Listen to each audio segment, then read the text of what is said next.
நல்லது. எல்லா புகழும் இறைவன் ஒருவனுக்கே. அன்பு வணக்கங்கள். இன்றைய சிந்தனை செல்ஃப் ரியலைசேஷன்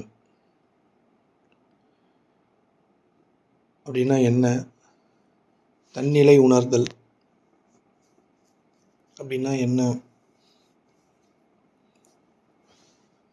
நான் யார் அப்படின்னு நிறைய பேசியிருக்கோம். அந்த நானை பற்றி அதிகம் பேசுங்கள் அப்படின்னு ஒரு சிந்தனை. குவாண்டம் ஃபிசிக்ஸ் அபவுட் ஸ்பிரிச்சுவாலிட்டி, ஆன்மீகத்தை பற்றி குவாண்டம் ஃபிசிக்ஸ் என்ன சொல்கிறது அப்படின்னு ஒரு சிந்தனை. மரணம் கொண்டாட்டமாக இருப்பதற்கு என்ன செய்வது? எனக்கு அதிகம் கடன் இருக்கிறது, அதை அடைப்பதற்கு நான் என்ன செய்வது அப்படின்னு சிந்தனைகள் நிறைய இருக்குது. தன்னிலை உணர்தல், செல்ஃப் ரியலைசேஷன், நான் யார் இப்படின்னு நம்ம நிறைய பேசியிருக்கோம். நிறைய ஞான மக்களும் இதுக்கான விளக்கங்களை நமக்கு கொடுத்துருக்காங்க. இருந்தாலும் பெரும்பாலான மக்கள் தன்னிலை உணர்தல், நான் யார் அப்படின்றத ரொம்ப பெரிய எக்ஸ்ட்ரீமாக ஒரு புனித விஷயமாக நம்மளுக்கு காண்பிச்சிருக்காங்க. இது ரொம்ப ஒரு புனிதமான விஷயம் அப்படின்லாம் நம்மளுக்கு சொல்லியிருக்காங்க. தன்னிலை உணர்தல் அப்படின்றது நம்மளால் செய்ய முடியாது, அதுவாக நடக்கக்கூடியது. அதுவாக நடக்கிறதுக்கு நம்மளால் என்ன செய்ய முடியுமோ அதை செய்தால் நீங்கள் யார், நம்மளோட செல்ஃப் என்னவாக இருக்குன்னு அதுவாக வெளிக்காட்டுமே தவிர, நம்மளால் நம்மளோட தன்னிலையும் செல்ஃபையும் உணர்றதுக்கு முயற்சி பண்ணோம்னா நம்ம ஒரு காலம் அந்த இடத்த போய் அடைய முடியாது. முதல்ல நம்ம எல்லாரும் இந்த உலக சாயங்களை பூசிக்கொண்டு, இந்த உலகத்தில் நீந்தி கொண்டு, கிடைத்ததை அள்ளி கொண்டு, அதை வைத்து வாழ்ந்து கொண்டு தான் நம்ம அப்படி தானே இருக்கிறோம். இந்த உலக சாயங்கள் தான் நம்ம அதிகமாக பூசியிருக்கோம். இந்த இடத்துலேருந்து தான் நம்ம தன்னிலையை உணரணும். நம்ம நான் யார்னு கண்டுபிடிக்கணும். நான் யார் அப்படின்னு கண்டுபிடிக்க சொன்ன உடனே ஏதாச்சும் ஒரு இடத்துல போய் உட்காந்து கண்ணை மூடி உட்காந்து தியானம் பண்ணி நான் யார், நான் என்னவா இருக்கேன் அப்படின்னு ஆத்ம விசாரம்லாம் பண்ண சொல்லியிருக்காரு ரமணர்.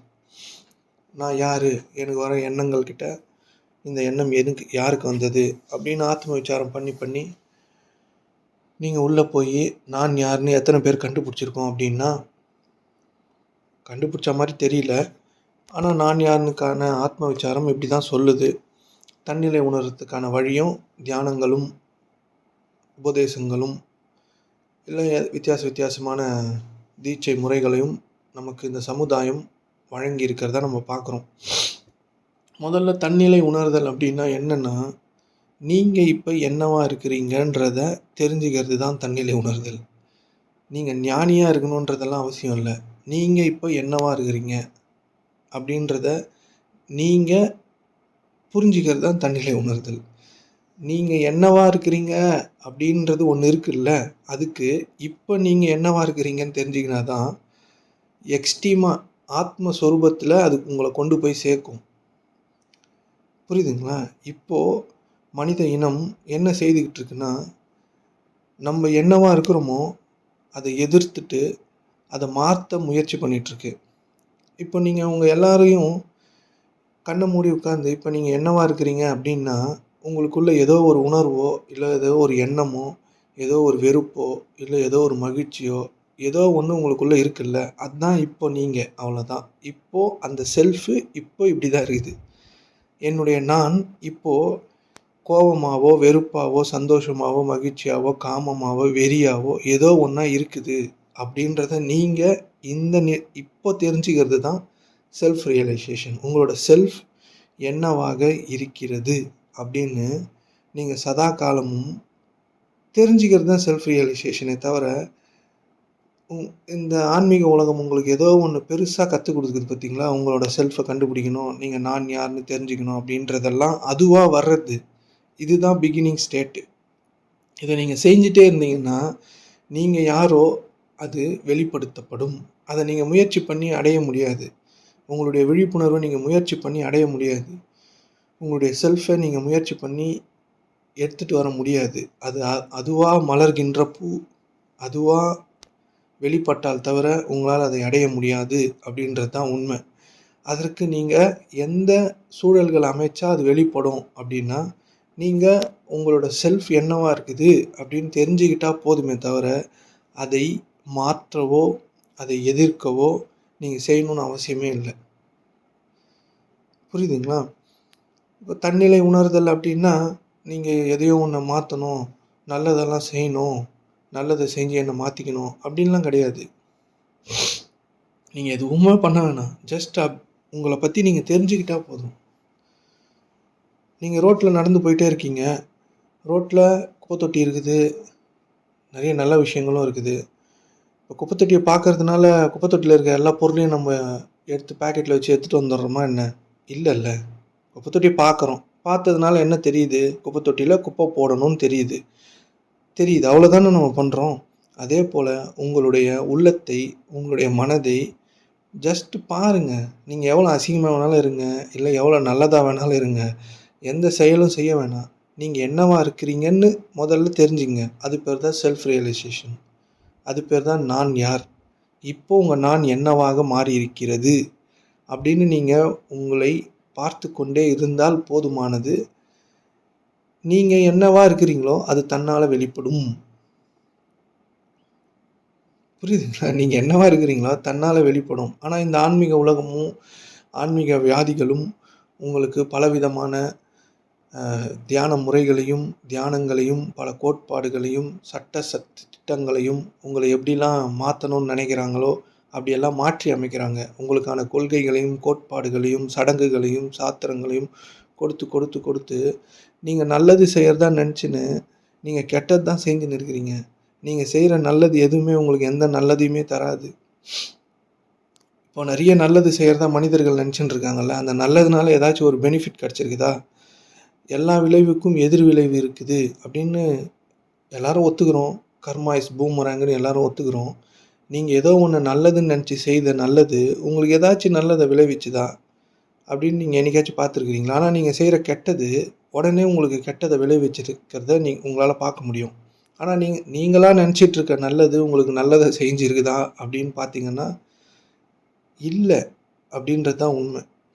அதனால இந்த செல்ஃப் ரியலைசேஷன் நான் யார்? அப்படின்னா உடனே முதல்ல பெரிய விஷயமா ஞானிகளையும், கடவுளையும் ஏதோ உங்களுக்கு சொல்லிக் குடுத்ததெல்லாம் ஞாபகம் வச்சுன்னு இருக்கக்கூடாது. நீங்க முதல்ல என்னவா இருக்கிறீங்கன்ற நிலைப்பாட்டுக்கு வர்றது தான் செல்ஃப் ரியலைசேஷன். நான் இப்போ வெறுப்பா இருக்கிறேன், கோவமா இருக்கிறேன், அசிங்கமா இருக்கிறேன், காமமா இருக்கிறேன், நல்லா இருக்கிறேன், சந்தோஷமா இருக்கிறேன்னு நீங்க முதல்ல தெரிஞ்சுங்க. அத மாத்த முயற்சிக்காதீங்க. இந்த மனித சமுதாயம் எல்லாவற்றையும் மாற்ற முயற்சித்து தோற்று போதே தவிர, இசைதல் அதுகிட்ட இல்ல. உங்களோட செல்ஃப நீங்க ரியலைஸ் பண்ணணும்னு ஏதோ ஒண்ணு ஞானமோ, ஏதோ ஒண்ணு நீங்க அடையணும்னு நினைக்கிறீங்கல்ல, அதுக்கு செய்ய வேண்டியது எதுவும் கிடையாது. எதிர்க்க வேண்டியதும் எதுவும் கிடையாது. இசைதல் தான் ரொம்ப முக்கியம். புரியுதுங்களா? இசைதல் தான் ரொம்ப ரொம்ப இம்பார்ட்டன்ட். இசைதல்னா என்னன்னா, ஜஸ்ட் பார்க்கறது அவ்வளோதான். பார்த்துட்டு சும்மா இருக்கிறது. கருத்து எழுதாம இருக்கிறது. தீர்ப்பு எழுதாம இருக்கிறது. உங்களோட அறிவ ஜட்ஜ்மெண்ட் அதில எழுதாம இருக்கிறது. நம்ம வீட்ல நம்மள சுத்தி இருக்கிறவங்க கிட்ட எல்லார்கிட்டயும் ஏன் நம்மளுக்கு பிணக்கு ஏற்படுது? ஏன் எல்லார்கிட்டயும் சண்டை, வெறுப்பு, ஒருத்தர பிடிக்குது, ஒருத்தர பிடிக்கல. ஏன் அப்டின்னா, நம்ம எதையுமே பார்க்கறதில்ல. எதையுமே யார் கூடயும் இசையறதில்ல. எல்லாரையும் எதிர்க்கிறோம், இல்லன்னா மாற்றி அமைக்க விரும்புறோம். நம்மளோட கீழ இருக்கிறாங்கன்னா, அவங்கள மாற்றி அமைப்போம். கொஞ்சம் நம்மளோட மேலே இருக்கிறாங்கன்னா நம்ம மாற்றி அமைஞ்சிருவோம். நம்மக்கிட்ட இசைதல் அப்படின்னு ஒன்று இல்லவே இல்லை. நம்மக்கிட்ட எதிர்ப்பும் மாற்றி அமையறதுலும் தான் இருக்குது. அந்த விஷயத்தை எப்படி மாற்றலாம் நம்மளுக்கு சாதகமாக அப்படின்னு தான் இருக்குது. இப்போது நீங்கள் விவசாயம் பண்ணுறீங்கன்னா உங்களோட விவசாய நிலத்தில் களைச்செடி வளருதுன்னா களைச்செடியை தான் நீங்கள் பிடுங்குவீங்களே தவிர உங்கள் பயிரை நல்லா வளர்க்குறதுக்காக நீங்கள் முற்படுவீங்களா என்ன? இல்லைல்ல. உங்கள் பயிர் தன்னால் வளரக்கூடியதாக இருக்கிறது. களைச்செடியை எடுத்துட்டா பயிர் தன்னால் வரும். களைச்செடிக்கு நீங்கள் விதை போடல, களைச்செடியை நீங்கள் வளர்க்கணுன்னு ஆசைப்படலை, ஆனால் அது பாட்டுன்னு வளருதில்ல. அதை எடுத்தால் தான் மற்ற எல்லா செடிகளும் அதை சுற்றின்னு இருக்க எல்லா பயிரும் நல்லபடியாக வளரும். அதைப்போல் நீங்கள் என்னவா இருக்கிறீங்க அப்படின்றத புரிஞ்சுக்கிறது தான் செல்ஃப் ரியலைசேஷன். உங்களுக்கு நிறைய விஷயம் கற்றுக் கொடுப்பாங்க. எல்லாமே ஒரு விதமான ஸ்பெக்குலேஷன். அவங்க என்ன நம்பிக்கையில் இருக்கிறாங்களோ அதை உண்மைன்னே நம்பி பேசின்னு இருப்பாங்க. நான் என்ன சொல்கிறேன்னா, நான் தெரிஞ்சதை சொல்லலை. நீங்கள் உங்கள் கண்ணை மூடி இப்போ நீங்கள் என்ன மனநிலையில் இருக்கிறீங்கன்னு தெரிஞ்சுக்கிட்டிங்கன்னா உங்கள் செல்ஃப் அதுவாக இருக்குதுன்னு தெரிஞ்சுங்க. அவ்வளோதான். நீங்கள் தெரிஞ்சுக்கொண்டே போய்கொண்டே இருங்கள். உங்களுடைய விழிப்புணர்வும் உங்களுடைய செல்ஃபும் அதுவாகவே எழுந்து நிற்கும். நீங்கள் பண்ண வேண்டியது, நீங்கள் கோபமாக இருந்தால் கோபமாக இருங்க, அவ்வளோதான். அதற்கான எதிர் செயல் புரியாமல் இருங்க. அதை மாற்ற நினைக்காதீங்க. கோபமாக இருக்கிறீங்க, அவ்வளோதான். அதை வெளிக்காட்ட வேண்டாம். நீங்கள் கோபமாக இருக்கிறீங்க, கோபமாக இருங்க. சந்தோஷமாக இருந்தால் சந்தோஷமாக இருங்க. அதை நீங்கள் யாருக்கும் பகிர வேண்டாம். நான் கோபமாக இருக்கேன்னு நீங்கள் சொல்ல வேண்டாம். நீங்கள் கோபமாக இருக்கிறத முதல்ல நீங்கள் தெரிஞ்சுங்க. நீங்கள் வெறுப்பாக இருக்கிறத முதல்ல நீங்கள் தெரிஞ்சுங்க. இந்த தெரிதல் தான் உங்களை உயர்ந்த நிலைக்கு கொண்டு போகும். எடுத்த உடனே ஒன்றுமே தெரியாத கிரிக்கெட் பேட்டே பிடிக்காத ஒருத்தரை போய் நம்ம இன்டர்நேஷ்னல் மேட்ச்சில் சேர்த்து விட்டா அவரால் என்ன விளையாட முடியும்? அந்த மாதிரி தான் இப்போ இருக்க ஆன்மீக சூழ்நிலை இருக்கிறது. எல்லாரும் அவங்கவுங்கள பற்றி உயர்ந்ததாக நினச்சிக்கிட்டு எதேதோ யாரோ சொல்கிறதெல்லாம் கேட்டுக்கிட்டு இதெல்லாம் செய்யலாம், இதெல்லாம் பண்ணலாம், இப்படிலாம் பண்ணலாம் அப்படின்னு செய்து பார்த்து எதுவும் கிடைக்க போகிறதில்லன்றது தான் உண்மை. சாதாரணமாக இப்போ நீங்கள் என்னவா இருக்கிறீங்கன்னு தெரிஞ்சுக்கிட்டால் மட்டும்தான் அந்த இடத்துலேருந்து தான் நீங்கள் தொடங்கணும். நீங்கள் தப்பாக இருக்கிறது தப்பே கிடையாது. முதல்ல அதை புரிஞ்சுங்க. நீங்கள் தப்பாக இருக்கிறதா ஒன்று சொல்கிறீங்கல்ல, அதெல்லாம் இந்த சமுதாயம் உங்களுக்கு ஏற்படுத்தி கொடுத்த சட்டதிட்டங்கள் தான். அது உங்களுக்குள்ளேயே தோணுதில்ல. இப்போ கோவப்படக்கூடாதுன்னு எல்லாரும் சொல்கிறாங்க. ஆனால் சொல்கிறவங்களே நிறைய கோவப்படுவாங்க. எல்லாருக்கும் கோபமும் வருது, எல்லாருக்கும் வெறுப்பும் வருது, எல்லாருக்கும் எல்லாமே வருது. இங்கே எதெல்லாம் தப்புன்னு சொல்லப்படுதோ அதெல்லாம் இயற்கையாகவே உங்களுக்கு வருது. அது வரக்கூடாதுன்னா கடவுளே அந்த மாதிரியான உணர்வுகளையோ உணர்ச்சிகளையோ உருவாக்காமே விட்டுருக்கலாம்ல. அப்போ அதோட தேவைகள் இருக்கிறது. அதை பயன்படுத்த நம்மளுக்கு தெரியலன்றது தான் உண்மை. புரியுதுங்களா? அதை தவறாக பயன்படுத்துகிறோம் அப்படின்றது தான் உண்மை. உங்களுக்குள்ள சாதாரணமாக கோபமும் வெறுப்பும் வேதனையும் பொறாமையும் எல்லாமே வருதுல்ல. அப்போ வருது, நார்மலாகவே அது வந்துடும் எல்லாருக்கும். அப்போது அது வந்திருக்குதுன்னு தெரிஞ்சுக்கிறது தான் உங்களோட செல்ஃபை நீங்கள் ரியலைஸ் பண்ணுறதும் நான் யாருன்னு கண்டுபிடிக்கிறதுக்குமான வழியை தவிர கோபமே வராமல் தடுக்கிறதோ இல்லை கோபத்தை மாற்றி அமைக்கிறதோ இல்லை நல்லது செய்கிறேன்னு நீங்கள் எதையும் செய்கிறதோலாம் உங்கள் வாழ்வையும் நீங்கள் எதோ அடையணும்னு நினைக்கிறதையும் உங்களுக்கு கொடுக்காது. ஜஸ்ட் இப்போ எவ்வளோ அசிங்கமான தாட் ப்ராசஸ் உங்களுக்குள்ளே ஓடி இருந்தாலும் ஓடுகிறது, அவ்வளோதான். அதை ரியலைஸ் பண்ணுங்கள், அவ்வளோதான். அதை டேஸ்ட் பண்ணுங்கள். நீங்கள் அதை எதிர்க்கக்கூடாது. எதிர்த்தீங்கன்னா நீங்கள் அதை மாற்றி அமைக்க முயற்சிப்பீங்க. ஏன்னா நீங்கள் நல்லவன் நீங்கள் நினச்சின்னு இருக்கீங்க. நல்லவன் அப்படின்றவன் யார் தெரியுமா? எவன் ஒருவன் இசைதலை இசைகிறானோ. இசைதல்னா எல்லாத்தையும் அப்படியே ஒத்துக்கிறதுனா வலியோட அடக்கின்னு இல்லை, அதை பார்ப்பது. அந்த இசைதலே நீங்கள் இந்த செல்ஃபை ரியலைஸ் பண்ண தான் வரும். உங்களோட உள்ளுக்குள்ளே இருக்கிற அந்த நான் இசைதலோடு தான் இருக்கும்.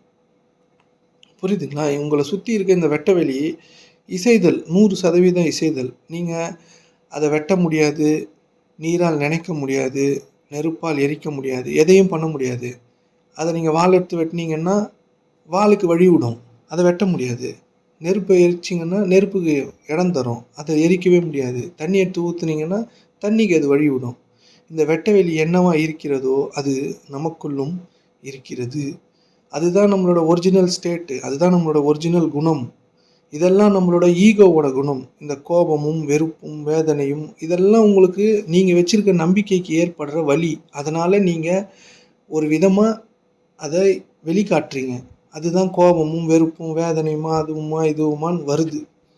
இப்போ நீங்கள் ஒரு நம்பிக்கையால் கட்டப்பட்டிருக்கீங்க. நீங்கள் ஒரு இப்போ இந்து மதம் அப்படின்ற ஒரு நம்பிக்கையால் கட்டப்பட்டிருக்கீங்கன்னா, அதை நம்பிட்டீங்கல்ல, அதை பற்றி பேசினா உங்களுக்கு கோபம் வரும். ஆனால் நீங்கள் உண்மையாக இந்துவும் கிடையாது, எதுவும் கிடையாது. ஆனால் அதை பற்றி பேசினா உங்களுக்கு கோபம் வரும். ஏன் வருதுன்னெலாம் தெரியாது. ஏன்னா அந்த நம்பிக்கை, அதை உண்மைன்னு நம்பிட்டீங்கல்ல நீங்கள், நீங்கள் சரிதான் அப்படின்னு சொல்கிறதுக்காக மிகவும் பாடுபடுவீர்கள். இங்கே யார் எல்லாத்துக்கும் சரின்னு சொல்கிறாங்களோ அவங்களுக்கு எல்லாமே சரியாயிடும். யார் எதையெல்லாம் எல்லாவற்றையும் எதிர்க்கிறார்களோ அவர்களுக்கு எதுவுமே சரியாகாது. சரின்னு சொல்லி பாருங்களேன், சரின்னு சொல்லி பாருங்க, எல்லாமே சரியாவதை நீங்கள் காண்பீர்கள். எல்லாவற்றிற்கும் சரி என்று சொல்லுங்கள். அதுதான் இந்த பிரபஞ்சத்தோட ஒரே ஒரு நியதி. சரி, நீங்கள் எது சொன்னாலும் சரிதான், நீங்கள் எதை பண்ணாலும் சரிதான் அதுக்கு. ஆனால் அதற்கான விளைவுகளை நீங்கள் தான் அனுபவிக்க வேண்டியவதாக இருக்கும். புரியுதுங்களா? அதனால் இந்த தன்னிலை உணர்தலுக்கு மிகப்பெரிய ஆன்மீக ரீதியெல்லாம் ஓடிடக்கூடாது. இப்போ நம்ம என்னவா இருக்கிறோம்?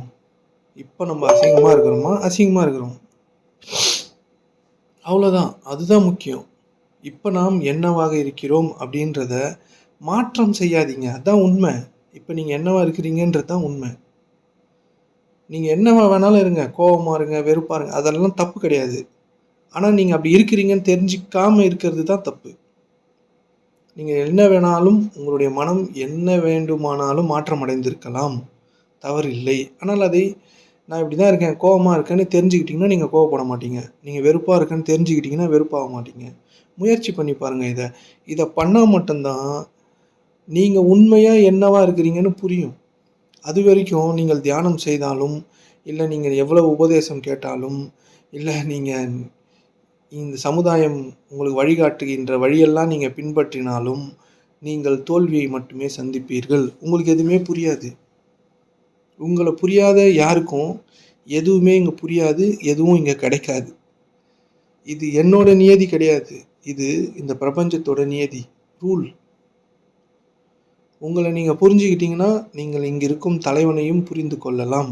உங்கள் வாழ்வை மேம்படுத்துவதற்கான முயற்சி உங்களை புரிந்து கொள்வதில் மட்டும்தான் இருக்குது.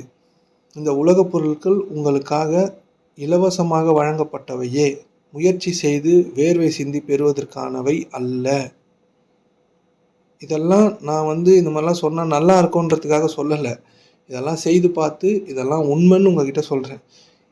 இதை நீங்கள் கடைப்பிடிச்சிங்கன்னா இது உங்களுக்கும் இந்த வாழ்வு ருசியாய் மாறும்.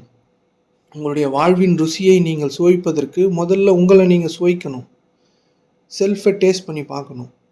உங்களை நீங்கள் டேஸ்ட் பண்ணி பார்க்கணும். முதல்ல டேஸ்ட் பண்ணும்போது வெறுப்பாக தான் இருக்கும். உள்ளுக்குள்ளே என்னவா இருக்கோ அதை டேஸ்ட் பண்ணுங்கள். முதல்ல கோபம் இருக்கா, டேஸ்ட் பண்ணுங்கள். தெரிஞ்சிட்டிங்கன்னா போதும். ரோட்டில் நடந்து போகிறீங்க, சாணி இருக்குதுன்னு தெரிஞ்சால் போதும், சாணியை மிதிக்காமல் போயிடுவீங்க. அதே போல் நீங்கள் என்னவா இருக்கிறீங்கன்னு தெரிஞ்சுக்கிட்டால் போதும், நீங்கள் அதுவாக மாற மாட்டீங்க. அது பேர் தான் செல்ஃப் ரியலைசேஷன். பெரிய பெரிய ஆன்மீக விளக்கங்களும் பெரிய பெரிய ஞானிகளின் பேச்சுக்களும் இப்போ உங்களுக்கு பயன்படாது. ஏன்னா இப்போ நம்ம நிற்கிற இடம் உலக போதை, உலக சாயம். இந்த உலகத்தை விட்டு நீங்கக்கூடாது. இந்த உலகத்தை எப்படி பயன்படுத்துறதுன்னு தெரிஞ்சுக்கணும். இந்த உலகத்தை விட்டுட்டு ஓடுறது இல்லை ஆன்மீகம். இந்த உலகத்தை முழுவதுமாய் அனுபவித்து விடுதல் ஆன்மீகம். புரியுதுங்களா? இது எல்லாமே நம்ம தவறாக புரிஞ்சு வச்சுருக்கோம். இந்த ஆன்மீக உலகம் நமக்கு தவறாக கற்பிக்கப்பட்டு இருக்கிறது. சில ஞானிகள் எல்லாத்தையும் விட்டுட்டு தனியாக போயிருந்தாங்கன்னா அதுக்கெலாம் வேறு வேறு காரணம் இருக்குது. புரியுதுங்களா? அவங்க எதையும் விடலை. நம்ம தான் அது மாதிரி விட்டுட்டாங்கன்னு எழுதி வச்சுருக்கோம். அவங்க எதையும் விடலை. அவங்க விடுறதா இருந்தால் இந்த மூச்சு காற்றை சுவாசிக்கக்கூடாதுல்ல. ஏன்னா அது இந்த உலகத்துலேருந்து தானே கிடைக்குது. வெயில் அவங்க எடுத்துக்கக்கூடாது, மழையை எடுத்துக்கக்கூடாது, எல்லாத்தையும் விட்டுடணும்ல. அந்த மாதிரி விட முடியாது. அதனால் இந்த உலகத்தை அவங்க வச்சுருந்தா இருக்காங்க. நம்ம அந்த மாதிரி ஒரு தீர்ப்பில் இருக்கிறவங்க எல்லாத்தையும் விட்டாங்க, விட்டுட்டு தனியாக போயிட்டாங்க, குகைக்கு போயிட்டாங்க. வணக்கம் சரவணன். புரியுதுங்களா? அவங்க எல்லாத்தையும் விட்டுட்டு போயிட்டாங்க அப்படிலாம் இல்லை. விட்டுட்டு போயிட்டாங்கன்னா எல்லாத்தையும் விடணும். மூச்சை விடணும், இங்கேருந்து கிடைக்கக்கூடிய எல்லாத்தையும் விடணும். இந்த பூமியில் வணக்கம், இந்த பூமியில் விவசாயி விளைவிக்கிற எல்லாத்தையும் விடணும். அதெல்லாம் விடலையே. அவங்க கொஞ்சம் கொஞ்சம் சோறு சாப்பிட்டுக்கினாங்க, பசியத்தை எங்கன்னா கேட்பாங்க, அதெல்லாம் சாப்பிட்டு தானே இருக்காங்க. உலகத்தை விடுதல்னு யாராலையும் பண்ண முடியாது. புரியுதுங்களா? இந்த மாதிரி நம்ம தவறான கருத்துக்களையும் தீர்ப்புகளையும் ஒவ்வொருத்தர் மேலேயும் எழுதி இசைதலே இல்லாமல் எதிர்க்கிறதுனால தான் உங்களுடைய வாழ்வு துன்பமாகிறது. நீங்கள் இதெல்லாம் ஈஸியாக சொல்கிறீங்க, ஆனால் என்னோடய வாழ்க்கையில் எனக்கு எவ்வளோ கஷ்டமாக இருக்குதுன்னு உங்களுக்கு தெரியாது. ஏன்னா எனக்கு தெரியும். அது இப்போ ஏதோ நீங்கள் எல்லோரும் ஏதோ ஒரு கஷ்டத்தில் இருந்தீங்கன்னா அது எவ்வளோ கஷ்டமாக இருக்கும்னு எனக்கு தெரியும். அந்த கஷ்டம்னு ஒன்று இருக்குல்ல, அது உண்மை கிடையாது. நான் எனக்கு கஷ்டமாக இருக்கும்போது உண்மைன்னு நம்பியிருந்தேன். ஆனால் நான் இப்போ இருக்க என்னுடைய இடத்துலேருந்து பார்க்கும்போது அவைகள் எல்லாம் ஒரு விதமான மாயத்தோற்றம் தான். அதனால் உங்களுக்கு எந்த பாதிப்பும் வராது. நீங்கள் எந்த சிரமத்தில் இருந்தாலும், கஷ்டத்தில் இருந்தாலும், கஷ்டமாக இருக்குதுன்னு கஷ்டமாக இருங்க, பரவாயில்ல. முதல்ல கஷ்டமாக இருங்க, மாற்ற முயற்சிக்காதீங்க. நான் சொல்கிறது எதுவுமே இந்த உலகத்தோடு, இந்த உலக நியதிகளோடு பொருந்தாது. ஒரு ஐயாவுக்கு கேள்வி கேட்டார், குவாண்டம் ஃபிசிக்ஸ் பற்றி பேசுங்கன்னு. குவாண்டம் ஃபிசிக்ஸ் பற்றி பேசணுன்னா, குவாண்டம் ஃபிசிக்ஸில் இருக்க லாவும் ஆல்ரெடி ஃபிசிக்ஸில் கண்டுபிடிச்சிருப்பாங்கள்ல லா, அது ரெண்டுமே ஒத்து போகாது. அதே மாதிரி தான் இந்த ஸ்பிரிச்சுவாலிட்டி லாஸும், இந்த உலக மக்கள், இந்த உலகம் எழுதி வச்சிருக்கிற எந்த விதியும் இதுக்கும் அதுக்கும் ஒத்தே போகாது. அதனால தான் இது யாராலையும் புரிஞ்சிக்கவே முடியாது. அந்த அந்த விதிகளுக்கு பழக்கப்பட்ட மக்களால் இந்த ஸ்பிரிச்சுவாலிட்டிலாம் புரிஞ்சிக்க முடியாது. இது எல்லாமே அதிசயங்கள் தான். இந்த உலகத்தில் சொல்லப்பட்ட எல்லாத்துக்கும் ஆப்போசிட்டாக இருக்கும். இங்கே நீங்கள் நினைத்ததை நடத்தி காண்பிக்க முடியும் எந்தவித முயற்சியும் இல்லாமல். அதுக்கு முதல்ல உங்களோட செல்ஃப் என்னவாக இருக்குது, நீங்கள் என்னவாக இருக்கிறீங்கன்னு புரிதல் இல்லாமல் நீங்கள் எதையும் பெற்றுவிட முடியாது. பிரபஞ்சத்துக்கு ஒரு தகுதி வச்சுன்னு இருக்கு. பிரபஞ்ச தகுதி நீங்கள் படித்ததோ, இல்லை நீங்கள் வச்சிட்ருக்கிறதோ, இல்லை நீங்கள் வைத்து கொண்டிருக்கும் பொருட்களின் அடிப்படையிலோ கிடையாது. எல்லாமே அது போட்ட பிச்சை தான். எல்லாமே அது வச்சுருந்தது, நீங்கள் அதுக்கிட்டேருந்து கொஞ்சம் எடுத்துக்கினீங்க. படித்தோ, இல்லை வேலை செஞ்சோ, காசை உருவாக்கியோ, பெருசு பெருசாக வீடோ, ரூமோ, இல்லை உங்களை வசதிக்காக என்னென்னவோ அமைச்சிக்கிட்டீங்களே தவிர, பிரபஞ்சத்தோட தகுதி எவன் ஒருவன் தன்னிலை அறிகிறானோ, தன்னிலை அறிகிறதுனா எக்ஸ்ட்ரீம் ஸ்டேட்டை போய் ஆத்மஸ்வரூபத்தை அடையிறது இல்லை. எவன் ஒருவன் தான் இப்பொழுது கோபமாக இருக்கிறேன் அப்படின்னு உணர்றானோ அதான் தகுதி. அதை நீங்கள் பண்ணிங்கன்னா உங்களுக்கு எல்லாம் ஃப்ரீ. நீங்கள் வேணால் அதை பண்ணி பாருங்கள், இது ஈஸி தான். நான் இப்போ கோபமாக இருக்கேன், நான் வெறுப்பாக இருக்கேன்னு நீங்கள் உங்களை முதல்ல அனலைஸ் பண்ணி புரிஞ்சுக்கிட்டீங்கன்னா அதான் அதுக்கான தகுதி. உங்களுக்கு எல்லாம் சும்மா தரும். சோறு எடுத்துன்னு வாயில் ஊட்டும். எனக்கு ஊட்டியிருக்கு, உங்களுக்கு சொல்கிறேன். சோறு எடுத்துன்னு வாயில் ஊட்டும். நீங்கள் எந்த வேலையெல்லாம் செய்ய வேண்டாம், சோறு எடுத்துன்னு வாயில் ஊட்டும். உங்கள் தட்டுக்கு வரும் சோறு. இது கொஞ்சம் மிஸ்ட்ரியாக தான் இருக்குது இதெல்லாம் கேட்குறதுக்கு. இதெல்லாம் நடக்குமாப்பா அப்படின்லாம் நீங்கள் நினைக்கலாம். ஆனால் உண்மையாக நடக்கும். உண்மையாகவே நடக்கும். நீங்கள் என்ன பண்ணணும், நீங்கள் என்னவா இருக்கீங்கன்னு தெரிஞ்சுக்கிட்டால் போதும். அதை எதிர்ப்பதோ, அதை மாற்றி அமைக்கிறதோ, நல்லது செய்கிறதோ உங்கள் வேலை கிடையாது. நல்லது எது தெரியுமா? இசைதல், அதை ஏற்றுக்கொள்ளுதல். ஏற்றுக்கொள்ளுதல் எப்போ வரணும்னா, முதல்ல நீங்கள் என்னவா இருக்கிறீங்கன்னு தெரிஞ்சால் தான் ஏற்றுக்கொள்ளுதலே வரும். என்ன சூழலிலும் இந்த பிரபஞ்சம் உங்களுக்கு என்ன கட்டமைப்புகளை கட்டி இருக்கிறதோ அதை கூட இசைஞ்சிங்கன்னா அது பெரிய வாழ்க்கைக்கான வழியை திறந்துவிடும். இங்கே இருக்கிற எல்லா பிரச்சனைகளும் தான் உங்கள் வாழ்வை பெரிதாக மாற்ற போகுதுன்னு உங்களுக்கு தெரியாது. இப்போ உங்களுக்கு நிறைய பிரச்சனைகள்லாம் இருக்குல்ல, அது எல்லாம் தான் உங்களுடைய வாழ்வை சிறப்பாக மாற்ற போகுதுன்னு யாருக்குமே தெரியாது. பிரச்சனைகளாய் பார்க்கின்ற வரைக்கும் உங்களுக்கு பிரச்சனை தான். இசைஞ்சிருங்க, பிரச்சனையே இருக்குது அவ்வளோதான். எனக்கு கடனாக இருக்குது, கடன் அடைக்க தான் வழி இல்லைல்ல, வழியை தேடாதீங்க. சும்மா இருந்தீங்கன்னா வழி வரும். எவ்வளோ நாள் சும்மா இருக்கிறதெல்லாம் கேட்கக்கூடாது, சும்மா இருக்கணும். அதுக்கு ஒரு தகுதி வச்சிருக்குது. நீங்கள் சும்மா இருந்தீங்கன்னா உங்களுடைய முயற்சிகளை கைவிடும் பொழுது இந்த பிரபஞ்சம் உங்களுக்கு உதவி செய்வதாக இருக்கிறது. இதெல்லாம் கொஞ்சம் உண்மையாகவே அது பண்ணும். அது பண்ணோன்றதோட நீங்கள் தான் அது இப்போதைக்கு உங்களுக்கு தெரியாது. அதாவது அந்த உணர்வு நிலைக்கு நீங்கள் போகாததுனால நம்ம யாராக இருக்கிறோம்னு நம்மளுக்கு தெரியாது. நீங்கள் சும்மா இருந்தீங்கன்னா எல்லாமே சரியாயிடும்ன்றது தான் உண்மை. கடன்காரெல்லாம் வந்தால் உங்களால் கொடுக்க முடியாது இல்லை, கடன் வந்தால் கொடுக்க முடியாது. சும்மா இருங்க, கொடுக்க முடியாது. உங்கள் மேலே யாராலையும் கை வைக்க முடியாது, உங்களை யாராலையும் எதுவும் செய்யவே முடியாது. பொறுமையாக இருங்க. உங்களால் முடிஞ்சால் கொடுங்க, முடியலன்னா சும்மா இருங்க. அந்த சும்மா இருக்கிறத தான் நம்ம செய்ய மாட்டோம். நம்ம சும்மா இல்லாமல் அவன் எதனா சொல்லிடுவானோ, இவன் எதனா சொல்லிடுவானோ அப்படின்னு இந்த கடனை எப்படியாச்சும் அடைச்சாகணும் அப்படின்னு உங்கள்கிட்ட தான் முடியலன்னா முடியல, அவ்வளோதான். இப்போ உங்களுக்கு உடம்பு சரியில்லை, உங்கள எதனா பண்ண சொன்னா உங்களால பண்ண முடியுமா? முடியல அவ்வளோதான். படுத்துன்னு தான் இருக்கணும். படுத்துன்னு இருங்க அவ்வளோதான். படுத்திருந்தா 2 நாள்ல சரியாயிடும். அதேபோல இந்த வாழ்வியல் சூழல்களும் சும்மா இருந்தா சரியாயிடும். இப்போ உங்ககிட்ட யாரோ சண்டை போடுறாங்க, உங்கள புரிஞ்சுக்கல, கோவமா இருக்கிறாங்கன்னா, அவங்கள அனுமதிங்க முதல்ல. அவங்க கோவப்படட்டும். அவங்க உங்கள பத்தி தவறா பேசட்டும். அவ்வளோதான் விட்டுருங்க. உங்கள பத்தி தவறா பேசட்டும், உங்க மேல கோவப்படட்டும். அனுமதித்தீங்கன்னா, அவங்க உங்களுக்கு இசைவா மாறிடுவாங்க. இந்த பிரபஞ்ச விதியே எப்படி இருக்குன்னா, கொஞ்சம் டாக்டிக்ஸா இருக்கும். நீங்க எல்லாத்தையும் இசைஞ்சீங்கன்னா, அவங்க உங்களுக்கு சாதகமா மாறிடுவாங்க. உங்களுக்கு சாதகமா எல்லா செயல்களையும் இது நிகழ்த்தியே தீரும். நீங்க ஏதோ ஒண்ணு நடக்கணும்னு விரும்புனீங்கன்னா, சும்மா இருந்தீங்கன்னா நடக்கும். இது பேர் தான் செல்ஃப் ரியலைசேஷன். நான் யாருன்னு கண்டுபிடிக்கிறதுக்கான வழி. நான் யாருன்னு கண்டுபிடிக்கிறதுக்கான வழிய ரமணர் சொன்னதே திருப்பி திருப்பி சொல்லின்னு இருக்கக்கூடாது. ரமணர் எக்ஸ்ட்ரீமா போய் உட்கார்ந்து சொல்லின்னு இருக்காரு. ரமணர் எக்ஸ்ட்ரீமா போய் உட்காந்துட்டாரு. உட்காந்து அங்கேருந்து பார்க்குறாரு. அங்கேருந்து பார்க்கும்போது எல்லாமே நல்லா தெரியும். அவரு என்ன ஸ்டேட்ல இருக்காரோ அத பத்தி அவரு பேசுவாரு. நான் என்ன பேசுறேன்னா, எல்லா மக்களும் எப்படி இருக்கிறாங்களோ, நான் எப்படி இருந்தேனோ, அதுலேருந்து எப்படி மேலே ஏறி வர முடியுமோ அத சொல்றேன். நான் சொல்றது தான் நீங்க செய்தீங்கன்னா, அந்த எக்ஸ்ட்ரீம் ஸ்டேட்டுக்கு முடியும். நீங்க கீழ இருந்துன்னு எக்ஸ்ட்ரீம் ஸ்டேட்ல என்ன சொன்னாங்களோ அத செஞ்சுன்னே இருந்தீங்கன்னா, உங்களுக்கு எதுவுமே கிடைக்காதுன்றது தான் உண்மை. ஏன்னா நீங்க இசைதலுக்குள்ளேயே வரல. உங்களையும் நீங்க ஒத்துக்கல. நீங்க வேற யாரையுமே ஒத்துக்க வேணாம். முதல்ல உங்கள ஒத்துக்குங்க. உங்களுடைய மன போராட்டங்கள்லேருந்து விலகுங்க. ஐயோ! நான் தப்பா இருக்கிறேனே! நான் தப்பா சிந்திக்கிறேனே! நான் இப்படி இருக்கிறேனே! அப்படி இருக்கிறேன்றத விட்டுட்டு, நீங்க இப்படி இருக்கிறீங்க அவ்வளோதான். மாத்த வேணாம், எதிர்க்க வேணாம், எதுவும் பண்ண வேணாம். அவ்வளோதான். இப்போ உங்களுடைய செல்ஃப் இப்படி இருக்குது. அப்பதான் நீங்க தனித்து இருக்க முடியும். இந்த பாதை தான் நீங்கள் தனித்திருப்பதற்கான வழியையும், நீங்கள் தனித்திருந்தால் விழித்திருப்பவரா மாறுவீங்க. இல்லன்னா இருக்க முடியாது. நம்ம ரொம்ப வருஷம் 10 வருஷம் கூட ஆன்மீகத்தில இருக்கிறோம். 20 வருஷம் இருக்கிறோம் அப்படின்னு ஆன்மீக கைகாரியங்கள தான் செஞ்சுன்னு இருப்போம். ஒரு ஏதோ ஒரு ஞானி சொன்னாரு, இதெல்லாம் பண்ணுங்கன்னா, அத மட்டும் தான் பண்ணின்னு இருப்போமே தவிர, நம்ப வந்து சமநிலை அடைஞ்சோமா? நம்ப அந்த ஞானி நிலைய அடைஞ்சோமா? ஞானி நிலைன்னு ஒண்ணும் கிடையாது. உங்கள உங்கள உங்கள பத்தி நீங்க தெரிஞ்சுக்கிறது தான். அது ஒரு பெரிய விஷயமும் கிடையாது. புரியுதுங்களா?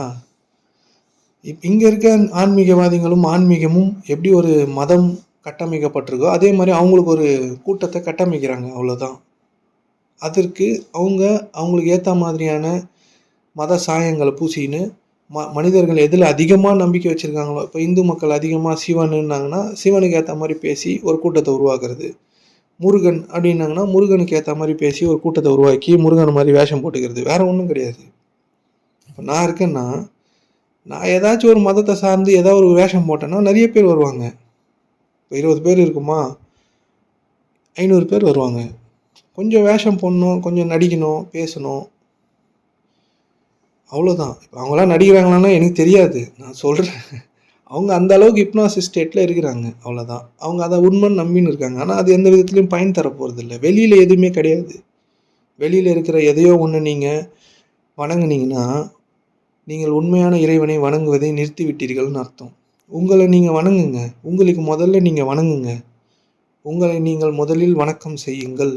உங்களை நீங்கள் வணங்குறது என்னன்னா, உங்களுடைய மன ஓட்டம் என்னவாக இருக்கிறதோ, அத ரியலைஸ் பண்ணுங்க. அவ்வளோதான். அது பேர் தான் வணங்குதல். புரிஞ்சுக்கிறது உங்கள. இந்த மாரி பண்ணீங்கன்னா, நீங்கள் எதையோ தேடிக் கொண்டு இருக்கிறீர்கள். அது கொஞ்ச நாள்ல கிடைச்சிரும்.